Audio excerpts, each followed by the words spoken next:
Hello and welcome along to another episode of the Offload. We're very excited about the guest we have today. Of course, the podcast brought to you by 15 Kings. If you haven't, we are going on tour with the Offload Live next Six Nations. I know our guest, he's bought his tickets. Maybe he'll actually be a guest with us. But make sure to get on to Ticketmaster and try and support the podcast as well for next Six Nations. Fucking price of tickets. So we're doing you a favour. Come along, watch the Offload and have a bit of crack and way more entertaining than the rugby. Watch the match with your friends in the bar.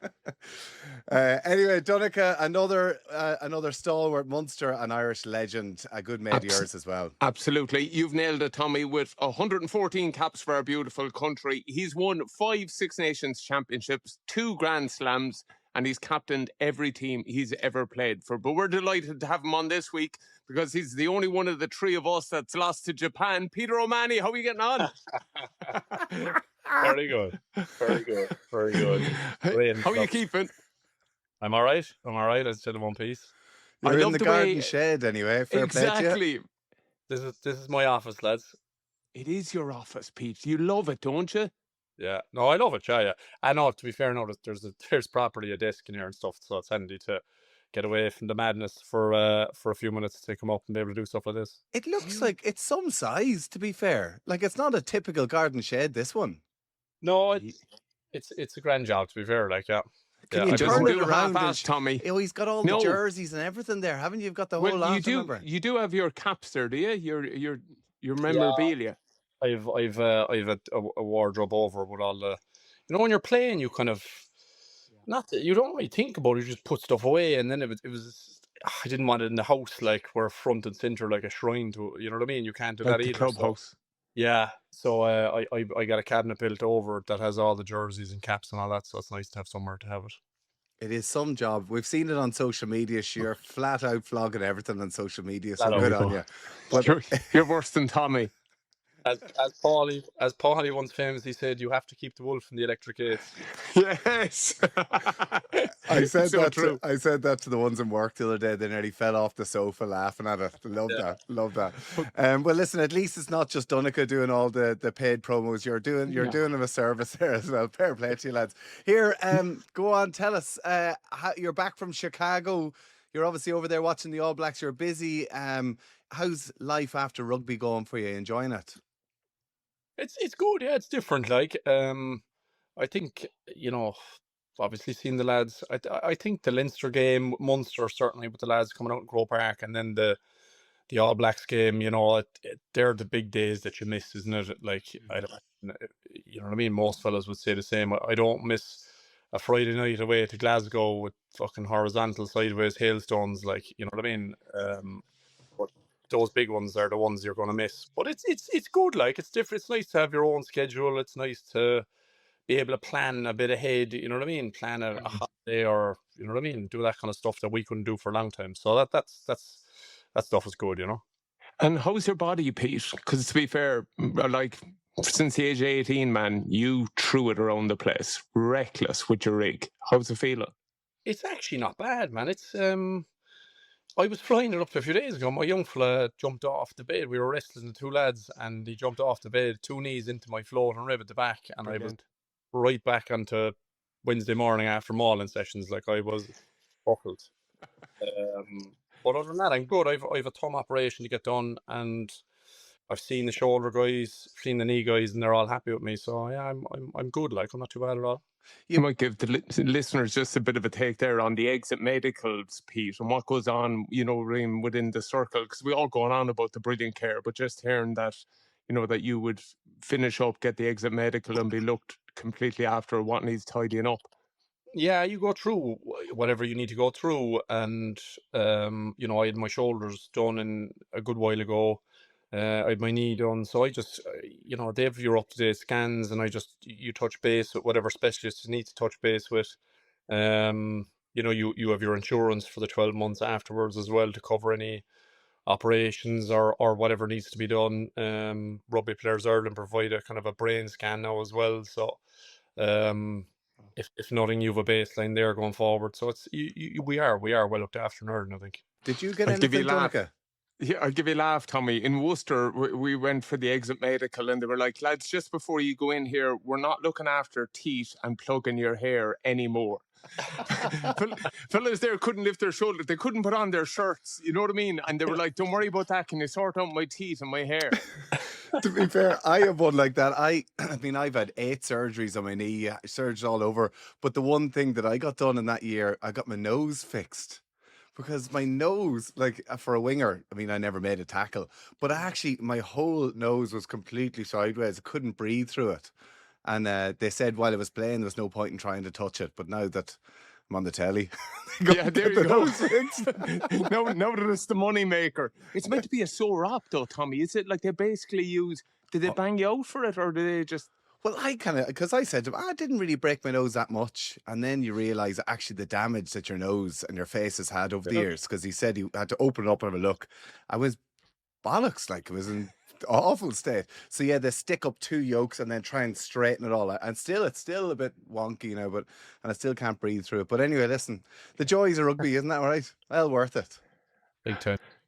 Pete, we were chatting about the atmosphere. We went through it last week. We don't want to go back over the game again, but you were out there just in terms of the event. Like, we're trying to grow the game. Just take your Irish hat off here. Rugby in general. What did you make of the atmosphere? Obviously, we want to grow the game into the States, but it just came across as a bit flat. To be honest, I was in a box that was. You were with Lowry. I was in a box that was essentially a greenhouse. I had to open the window to hear anybody. I swear to God, if fucking Metallica were playing on stage out there, I wouldn't have heard it. So I have no idea what the atmosphere was like. I'm gonna be perfectly honest. Brilliant. Well, you did get to hang around with Shane Lowry. Tell us a little bit about that relationship. You know what I mean? It's a bromance. It is a bromance. He's a good skater. We had the same agency for a few years. And he what you see is what you get with him. You know what I mean? He's good crack. He's you know what I mean? He's obviously very successful, but he's you know what I mean? I didn't know him 20 years ago, but I'd imagine he hasn't changed a huge amount. Himself and his missus are 2 good people, and you know what I mean. We met through our agency, as we said, and he's good crack, and Jess gets on at Wendy and the kids. We meet up in Portugal the odd time. You know, his schedule is obviously busy. He's living in Florida, but he loves coming to the Irish games. He always makes an effort, and it was nice to catch up with him at the weekend. Yeah, it's the one thing that I've noticed. Probably more so now rather than later. The likes of Jess seems to get on well with Wendy and has that relationship. Even the likes of yourself, Cian, Johnny, Connor, Rory, there's a real group that seem to have come out of maybe that 2019 World Cup type stage. You've gone on holidays a lot together. Something that, you know, we probably stayed very much in our provinces before that, where you guys have come together as Ireland. And you know, but it's not just the players, it's the wives and the kids seem to have formed a really strong bond. Yeah, look, man, most of my, like, you know, I spent so much time together with all those people. And naturally, to be fair to particularly the Irish setup, is very good for involving the kids and involving the partners, and more so than anyone. Andy, you know, really put an emphasis on, you know, bringing them on board, making them feel, you know, part of the team. And even before that with Joe, the Irish in general are very good at it. And to be fair to the girls, they're much better at keeping that sorted out afterwards. You know, Jess had that Paris trip booked for 11 months before it happened. Like, you know what I mean? With or without you. Yeah, you know what I mean? Have boots, will travel. Yeah. And they get on great. So yeah, like some of my closest friends are you know Johnny, you know, as you said, like Murr, myself, Earlsy, we all had that book, Church, you know, we met Bestie again last weekend, and all the girls get along, so it makes life easy to hook up, you know.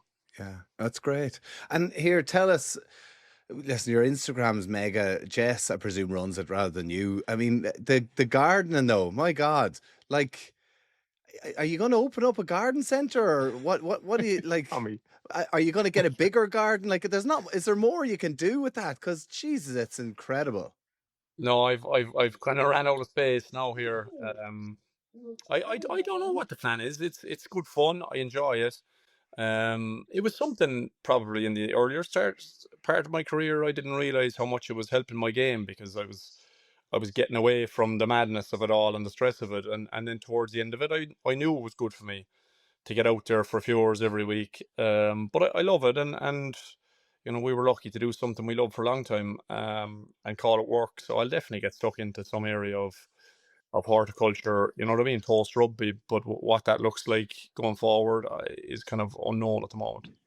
It always gave me a laugh, Pete, because you look for the kind of yin and yang of some stuff, and we see you on the pitch, man, the ultimate warrior, going around flaking lads, clipping everyone, and then 2 minutes later we check you out on Instagram, and there you are, you know what I mean, being so careful and detailed over a hydrangea or whatever it's called. I don't know. Yeah, no, I've always loved it. I love the hard work of it. I like the actual physical labor of it. You know what I mean? And then I love the finished product. Like, I like the place being tidy.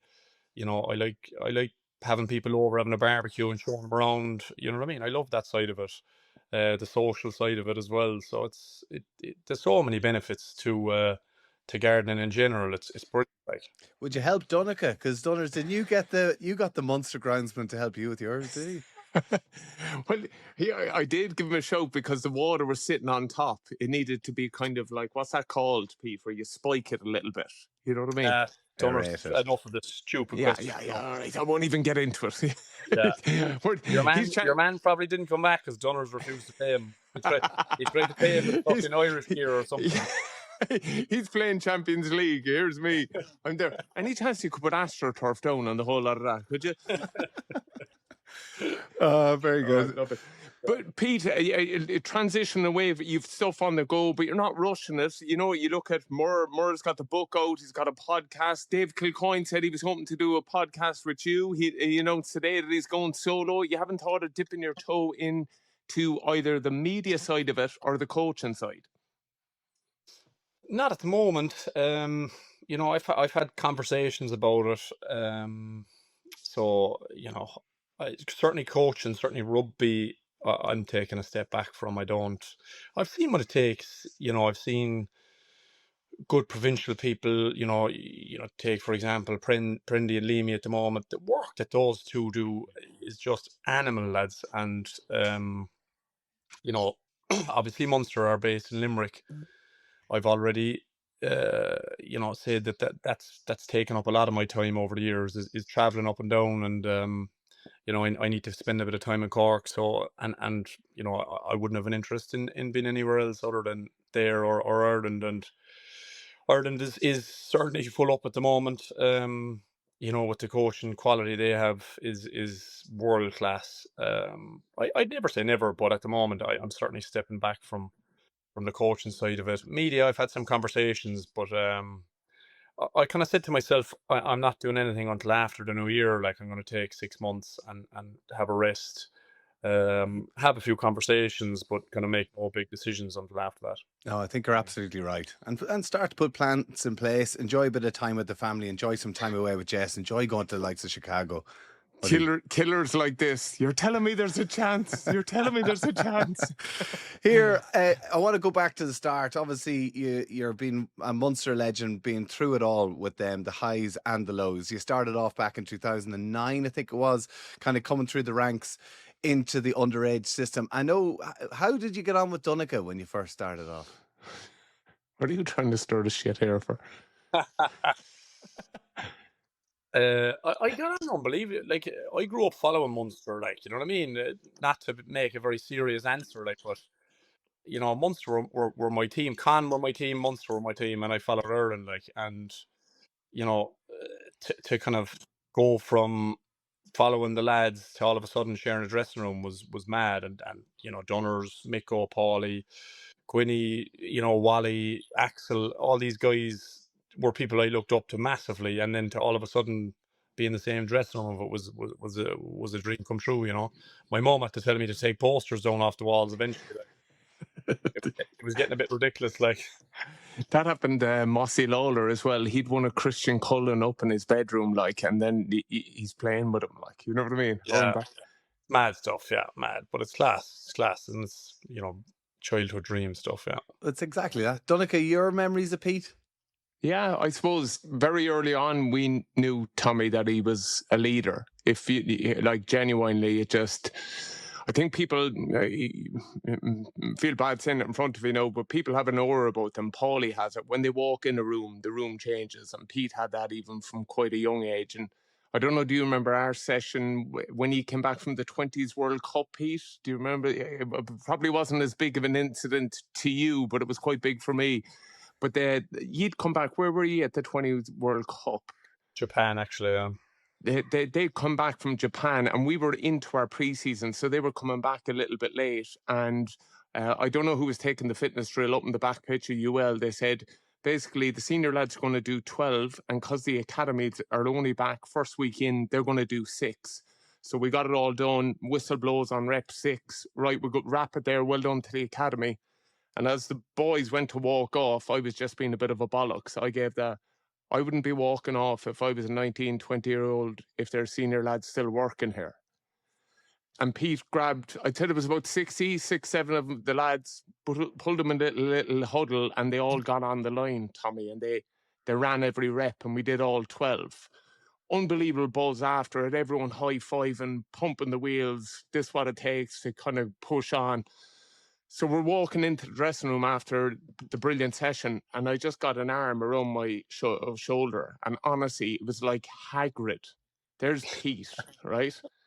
19 years of age, right? I honestly, at the time, I probably had about 50 caps for Ireland and won 2, do you know what I mean?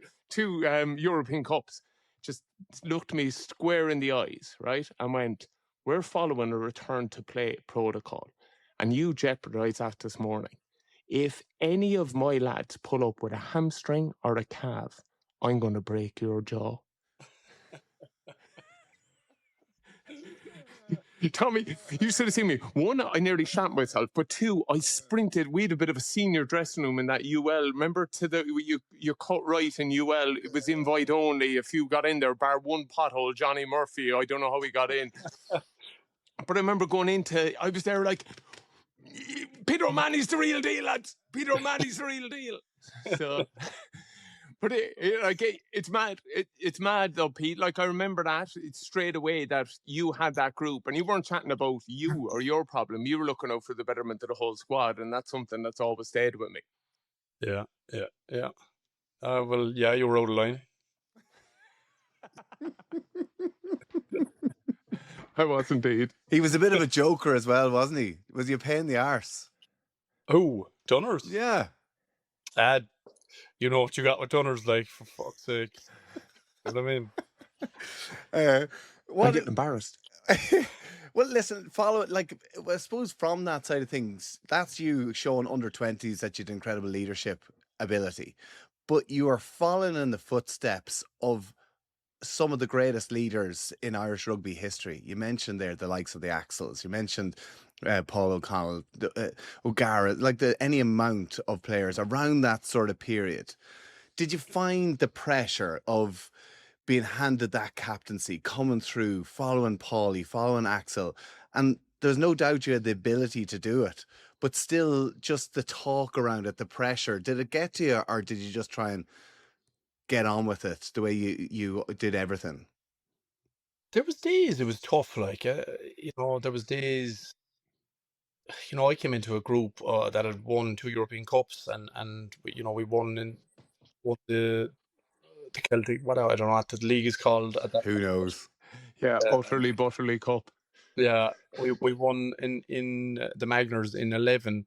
So I kind of came in with the expectation to, Heineken Cups, leagues were kind of down my radar, like, you know what I mean? It was the Heineken Cup that I was looking for, and obviously that never happened. So, there was years and days it got tough, like, but at the same time, guys put me in the position. It was great to have Paulie there for the few years that I was captain. I was captain on the team sheet.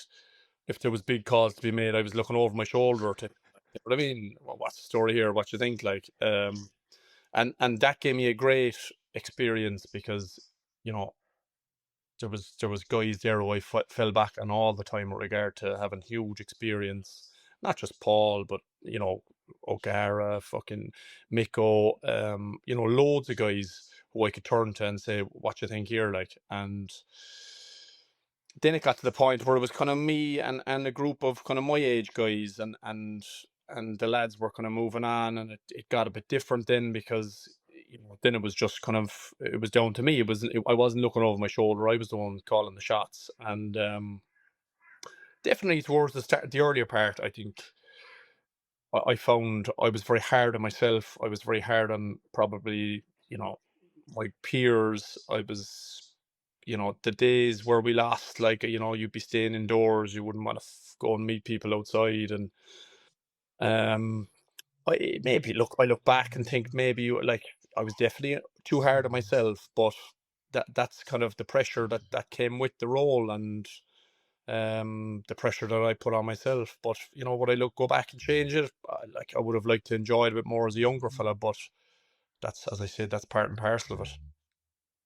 Do you think because it was that around that sort of period, probably a bit before there was the change in the guard, where Munster were the dominant team whenever you came into it, and then of course Leinster took over, and you had Johnny and these lads, guys who are your similar age, but there was still that expectation from the Munster support and the Munster community and probably the team that they should be competing at the top. But you probably, and listen, you look at Murr's book, you know, maybe you didn't quite have the resources. You didn't quite replace like for like with some of the senior players you lost. So you were kind of, he kind of almost said, trying to fight with one arm behind your back. And as a leader, that must have been incredibly difficult.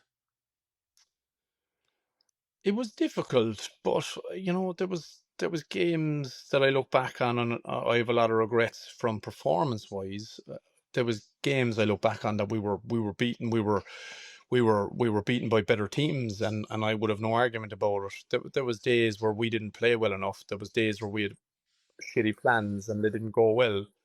Um, but yeah, of course, I've with regard to my Munster career, I look back, and obviously, from my own point of view, it wasn't a successful one for what I would have wanted. Certainly starting out, and you know, I was very lucky with the team, with the running that we had in 23. That, you know, that was very important to me to lift the trophy as a captain of Munster, having done it for so long. But that's sport, like, isn't it? And I look back and I can beat myself up about it, or you can look back and, you know, you can try and help some young guys not make some of the mistakes that you did, and hopefully help the club to, you know, get back to, you know, back to where we were in 8 and 6. But it's tough with Leinster. You know, people talk about Leinster this and Leinster that. The playing population, or the population of Ireland, is based in out of Dublin, like, you know, and you're going to get the schools that they've run in. They've just umpteen amount of people running things, players. It's going to be very hard down the line to really compete hard with it. But you know, we can certainly do a lot of things better with regard to looking after the club. We're definitely seeing signs of that. I suppose you look at the start of the season, Munster have had, Pete, 5 from 5, but also exactly what you're touching on, players from Limerick, Waterford, Tipperary. Like, I think that's what Munster's superpower is, having a few from everywhere that represent where they're from. And I think Leighton Macmillan's done a good job. Just your take on the start so far by Munster. Yeah, it's been a great start. I'm delighted for them. You know, a couple of wins that, you know, are ones you could, that we probably came out the wrong side of, you know, a couple of times over the last few years. It's a great sign in a team to play okay and or play maybe below average and win.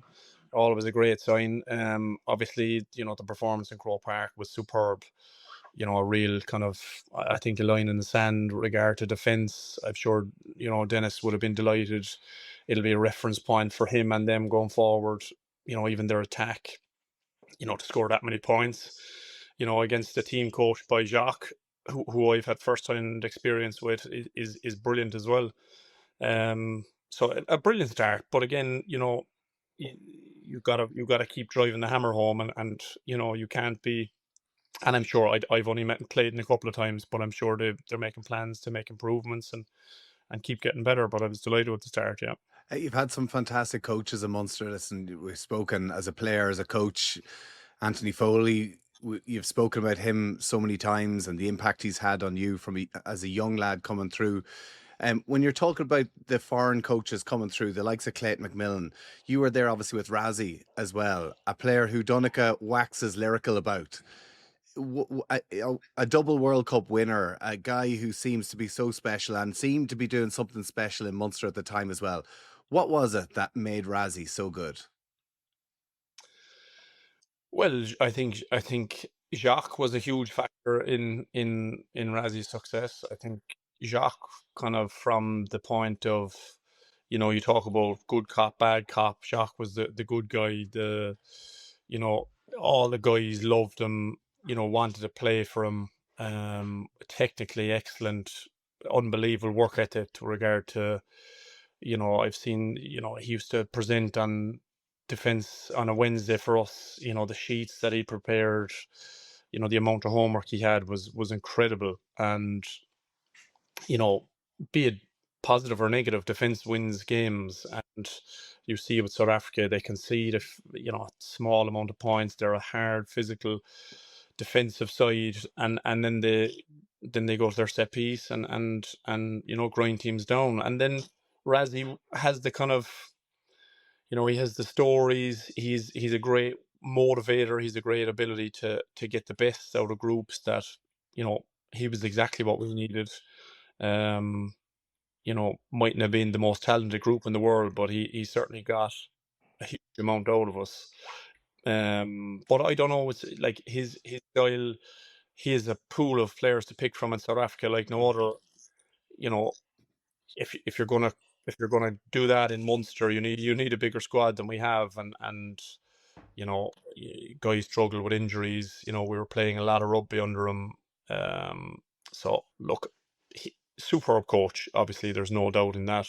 But I think Jacques was a very important part of his cogs. It's amazing you say that about Rassie and Jacques as well, because there's a bit of needle between the teams, isn't there? Obviously, it happens with big games. During our time, we found that a little bit with Argentina. When you lose in big, World Cup matches and stuff like that, it does lead to a bit of bad blood. But like hearing you speak about them, there's nothing but fondness. But maybe it's been built up from outside, or is there genuine needle now between Ireland and South Africa? Oh, there is definitely.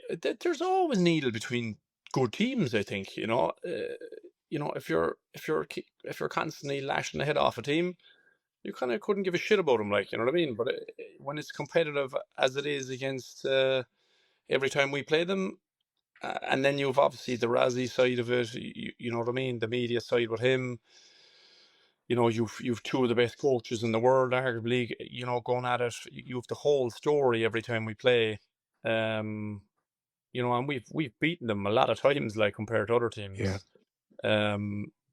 It's always going to be the case, you know what I mean. And there's guys who play. You've Jean Klein, you've RG who play in Ireland, obviously. All that stuff adds to the kind of the story and the kind of whole thing that's wound up between them. But it's justified because it's they're great games to watch. Some incredible encounters over the years, like. No, it is. And a couple of weeks' time is going to be just that as well. I'm really excited for it. Listen, you played under Decky with Ireland, with Joe Schmidt, with Andy Farrell. Did you have a favourite time in those years? Like, who was the coach that really ticked the boxes for you, you played your best rugby with, and looking back on it was your favourite time?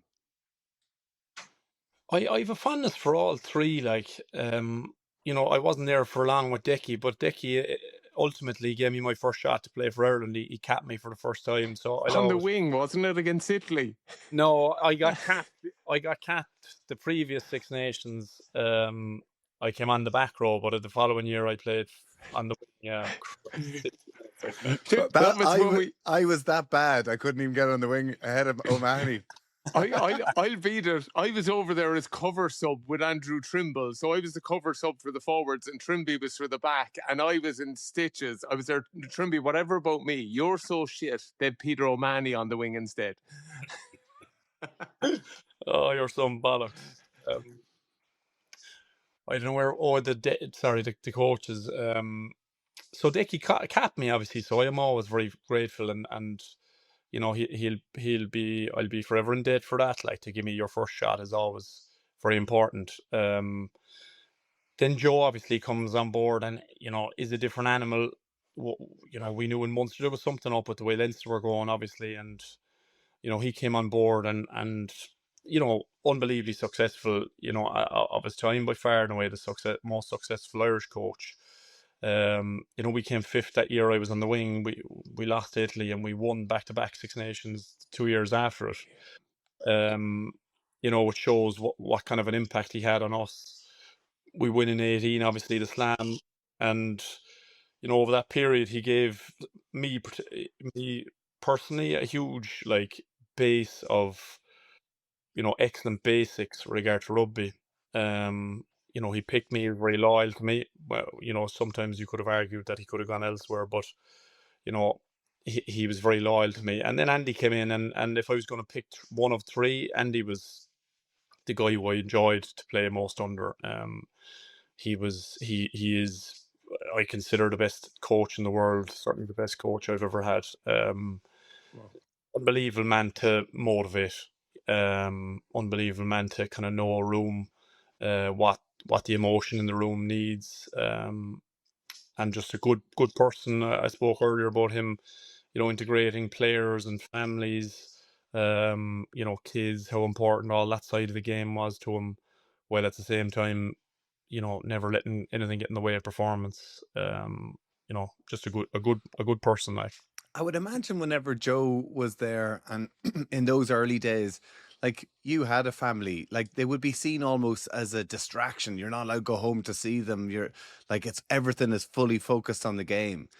Did it take a bit of getting used to Andy being a bit more wanting to bring in involved in the game and trying to open things up a little bit away from how rigid maybe things were before that?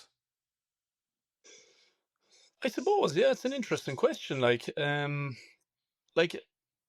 we always, I mean, if you always did kind of post-match stuff, the girls were obviously invited. But Andy did more. Like, you know, he put on days during the Six Nations. If we were going away for a long period, he'd have the kids over, say before we left, particularly kind of World Cups, that kind of stuff.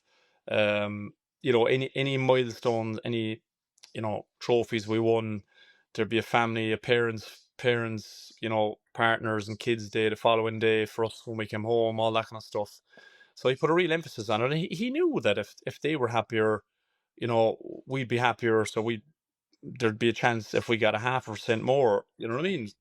That's 0.5% on the pitch. That's an easy win for him. And it wasn't even that. It was the fact that he genuinely knew how important family were, and you could see it with him more than anyone. You know, like Gabriel was around with us all the time in the high performance centre. His son.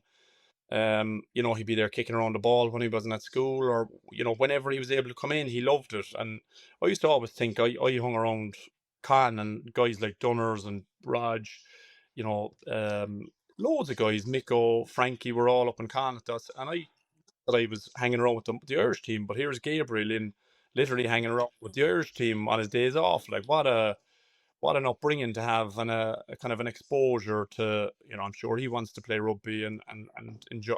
I know he loves it, but what a great thing to have around. And it always used to kind of hit home with me that it's a lovely thing to do, to be able to bring people like that. And there was never any Jesus, your man is here. It was always, let's go over and have a chat with him, or you know, it was such a cool thing to have, like. Yeah. It's amazing, though, for the most alpha male you'll probably come across in Andy Farrell, that he has those soft personal skills. What do you feel his point of difference is? You know, we chat to an awful lot of the players and they say he just gets it. And when you're listening to that from outside, you're like, "Fuck, what is it?" You know what I mean? What would you say are his kind of traits and values that just set him apart? Yeah, well, like he gets he obviously gets it from a point of view of he was a professional rugby player, so he understands, he understands how hard it is at times. He understands the pressure. He's an incredible ability to take pressure off groups. As I said already, he's an unbelievable ability to present in a room and understand that maybe his point isn't hitting home properly, and he'll pivot and he'll deliver messages that aren't necessarily supposed to be over emotive, but are hit home savagely hard with the way he presents, with the little bit of emotion that he has, and he uses his voice very um sparingly. Like, you won't hear Andy a huge amount during the week. Like, you'll hear him Monday morning, you'll hear Wednesday morning, and then either around captain's run or pre-game. You know what I mean? So you might only come across Andy 3 times from a presentation point of view, which means, again, all his messages hit home that bit harder. Like, but just the emotional intelligence that he has is so good, and having that from a background of a guy who's been through it all, and he knows some guys who are a bit older or sore on a Monday and stuff. So he backs off on Mondays or light. You know what I mean? It's all that kind of stuff matters to people. Like, How does O'Connell get on in there? Like, what's his role? I'd say he's the old choke chain on O'Connell. O'Connell, look, O'Connell, for me is one of the most important people in my career by a donkey's mile. And what a man to have had to play alongside and to be coached by even nearly better again, with the experience and the amount of knowledge he's acquiring now. His appetite to learn. Paulie wants to do everything, but what a perfect person to have there with him now to learn off. We won't do the extra few lineouts because we'll keep it in the tank for Saturday, and Paulie's picking up on all that stuff as well. He's going to be, for me, he has to be one of the best, forwards coaches in the world. He just can't not be, with the way he delivers messages. Again, even a little bit more emotional at times than Andy with regard to the forwards particularly, but exactly what an Irish forward group wants. Amazingly say, Pete, and I know exactly what you're on about. I wasn't lucky enough to be coached by him. Well, probably was. Ooh, I'm not getting emotional. I just have a cough. But just he's getting a hard time now at the moment. Lineout didn't go well at the weekend. What from your eye there did you spot in our lineout that needs improving coming into Japan? Like, it's easy to sit here, you know what I mean, and give pointers of opinions, but when Tig or James are in the heat of it, there's times you make bad decisions. There's times a throw might be underthrown. There might be a lift. We'd have to sit here and go through each one of their lineouts to know exactly what the story was. You're also coming up against a very, very good lineout defense from New Zealand's point of view. So there's so much factors involved in all of these questions and answers like that. We could have 40-minute video session here to actually explain to people what is going on, but you can't do that. So you can't just throw a sentence out there. There's a lot going on. I can tell you something for nothing. The work that he does and the work that guys like Cheese and Tiger, Ryan Baird, all these guys, the work and the hours they put in is second to no one in the world. So they're trying to figure out. They will figure it out. And I've no doubt of that. Well, cheese for people who are wondering is James Ryan, obviously. I was just about to do, and Tiger is Tig Byrne. In terms of, listen, whenever I actually heard Johnny been interviewed about this the other day, and he was there's going to be a transition when you have the experience of yourself, of Connor, of Cian, of Johnny, of Earlsy. There's probably 6-7 players, all nearly 100 caps plus, retiring from the Irish setup. So it is going to be a little bit of a transitional change. But there is still that little bit of negativity. I know you couldn't see or really hear anything because you're too busy necking Peronis in Chicago. But hanging out the arse of Shane Lowry. I'll carry your bag, Shane. But do you think that they're like 2 years out from a World Cup? Do we need to start seeing more fellas being blooded through? You talked about 2019, and Joe was very loyal to players, and people were wondering, should he have maybe moved on certain players or whatever else? Do you think it's important? Is it in Andy to be loyal to the players, or does he have that in him to really try and, do you know what? If you're not going to front up here for me, if I'm not seeing what I needed, let's bring in the next crew.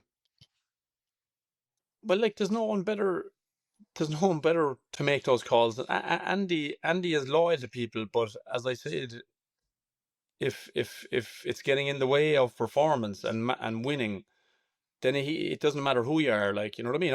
Ivan, there was plenty of times Andy didn't pick me, he didn't start me. But like I got back and I trained harder and I figured out ways to be better, and took my chances when I got back in a few times.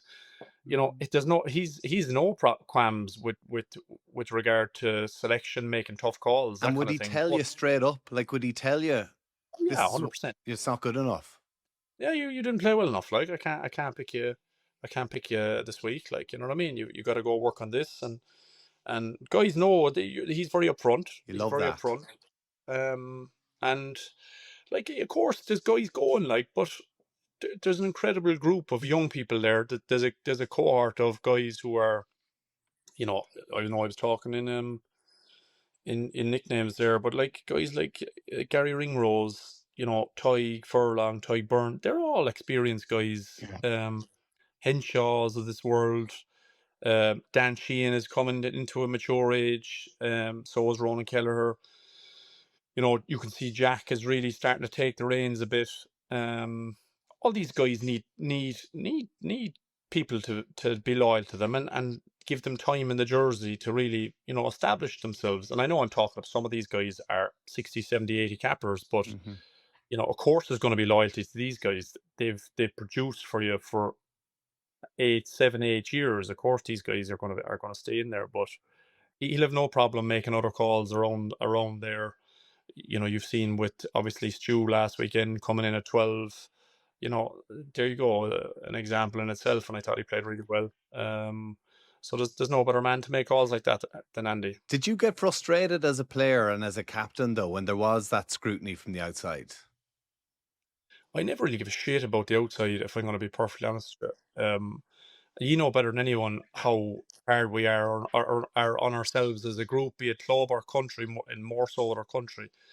And then personally, there was nobody harder on me than myself, and that's the same with all of us. So I never took a blind bit of notice from what people said outside. Pete, just the team for this weekend, going out against Japan, and just on that, a few new centre combinations. Robbie coming back into the centres, but a first cap for Tom Farrell. You know what I mean? You talked out with him. Just give us a bit of an insight into him. I know an awful lot of people have been a little bit frustrated that he probably hasn't got a run before now, but like that, he's waited his time, and here it comes. Yeah, I'm delighted for him. I didn't know that the team has been named. That's great news. He's a great fella. Unbelievable team man. Like, to think that Connacht kind of offloaded him for us to pick him up. Like, he was our player of the year last year. He, two hands in the ball, offloading. Like, he's a lovely player to play with. And you saw the way he started this year. I thought he's been really impressive, and he's bulletproof. The young fella is bulletproof. Like, you know what I mean? He must have played 30 odd games last year for us. Yeah. So signings like that are they're so important, and I'm delighted for him personally that he's got the nod to get a cap. The other interesting ones in the back row, I'll just take you through it. Kellen Doris comes in as Captain Ryan Baird in the back row as well. But Nick Timothy, just give us a bit of insight for you there as a competitor going out against him and togging out this weekend.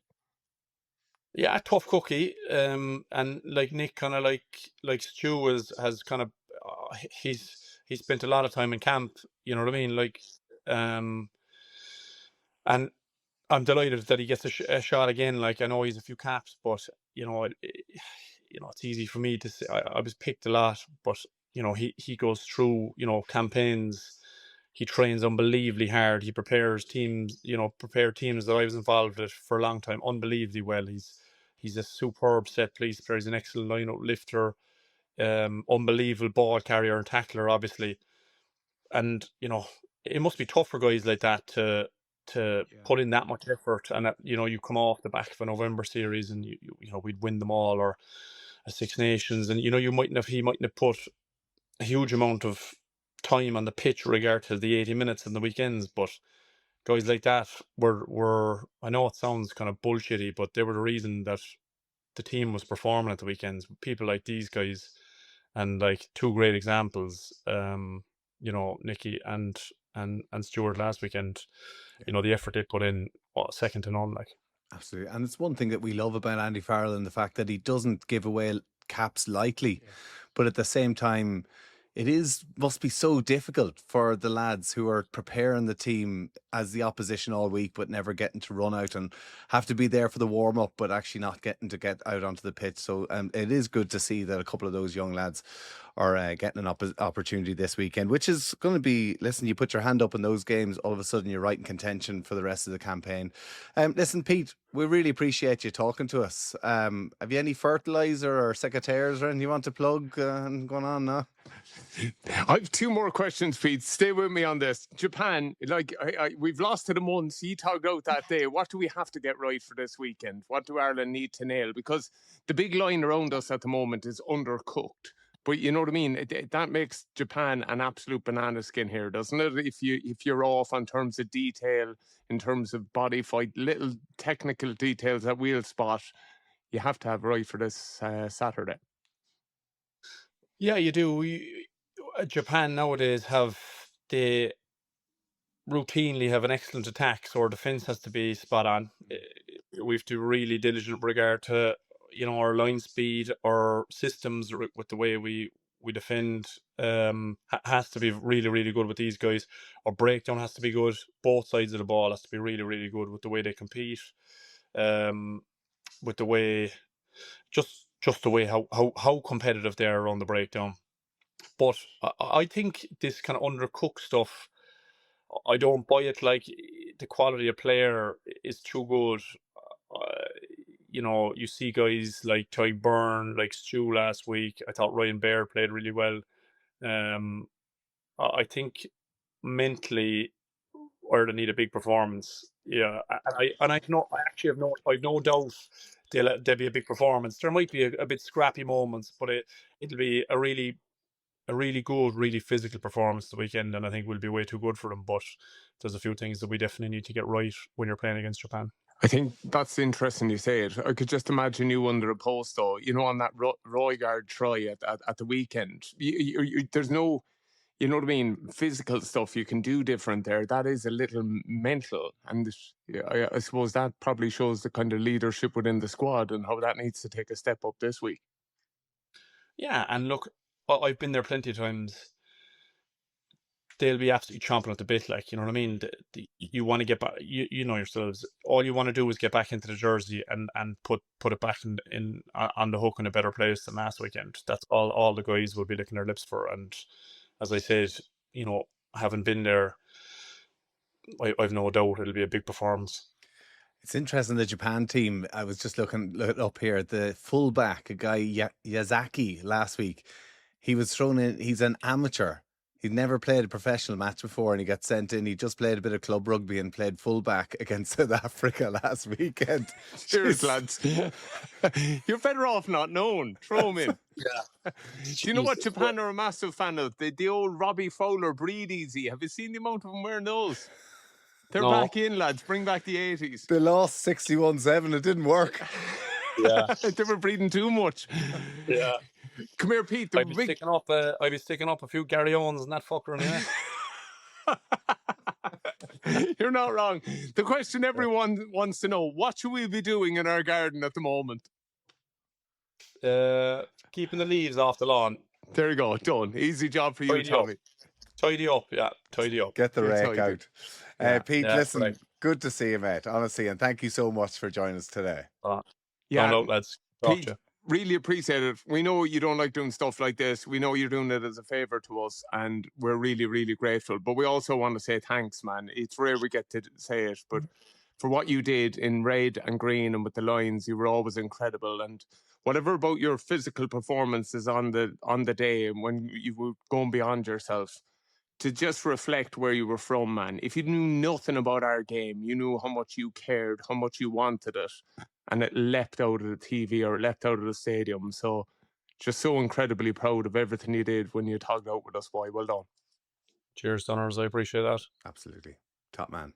Thanks so much for listening to another episode of The Offload. Of course, the match this weekend against Japan. There are still tickets available if you do want to pick them up. And of course, 2 big ones the next 2 weeks. Don't worry about that. Come on, Cork City. What? Cork City in the FAI Cup final. All right. City. Oh, yeah. Where's your top, man? Don't leave me hanging. Come on, but...